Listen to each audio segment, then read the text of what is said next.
I'm Herbal Gamer Lucian, and today I'll be reading an adventurer's journal to you. Let's begin. Journal entry, part 1. It was my first day in the land of Hytale, but I already knew I needed to go somewhere that the temps were scorching and the land was unforgiving. So I set out for an area I had heard referred to as the Volcano Island, though I knew this probably wasn't the actual name. I knew how these worlds worked. I gathered along the way.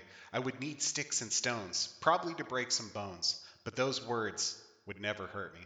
Giving the local wildlife and foliage a good smack, I knew I could carry on. I was armed and surely could handle what came ahead. Having the gift of a map made planning my route much easier. I plotted my course and pressed on. Along my travels, I found a helpful neighboring skeleton archer who offered me his box of goods and the box itself. Kind were these creatures. I realized that despite my map, my skills at navigating lacked the know how, but I was set back on track after some time. Looked like either way, I would be swimming. I saw the local wildlife of lobster and crab along my way of the coast, and didn't once think about eating them with garlic butter and cheddar biscuits. So determined was I to see this new land that I could call home.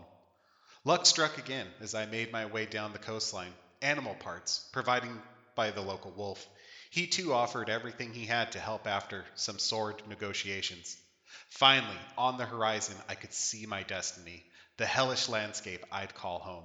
Journal entry, part 2. I had to get my feet wet and jumped in to swim to my new home to be.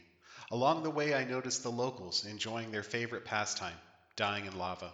Those rascals. It took me some time to find the means to ascend the island, but eventually a path revealed itself. I found myself on my coveted mountain now, my land of milk and honey, but instead fire and brimstone. I had finally arrived. Journal entry, part 3. Now it was time to gather resources and pick my location. I avoided the locals as much as possible as to not be rude. With night quickly coming and no means to see anything around me, I decided to camp for the night in a one-cell standing hole of my own making. I looked at the night sky, thinking if I had made maybe a possible mistake. Morning came quickly. I tiptoed around and gathered what I could. Everything here seemed less friendly, and the only constant was fire. Alas, fire was all too friendly, and I quickly found myself falling into a burning grave. Note to self, look where you're fucking going. Journal entry, part 4. Albeit tedious, I made it back to the island without incident. I was slowly feeling more at ease in my new hellscape. I scouted until I found what I felt was the perfect spot to create the base. The building had begun. I explored the area, doing my best to speak with the locals and gather what was needed. The land was sufficient in what I needed, but lacked one key ingredient, copper, and thus I began to push the boundaries and explore the area. Not everything was happy to greet me. After much time and effort, I decided maybe best to search from below, so I leapt into the water in hopes of finding copper. My mission was a success. I had what I needed now. Finally, I could turn this hell house into a hell home. My hell base was ready, complete with tower.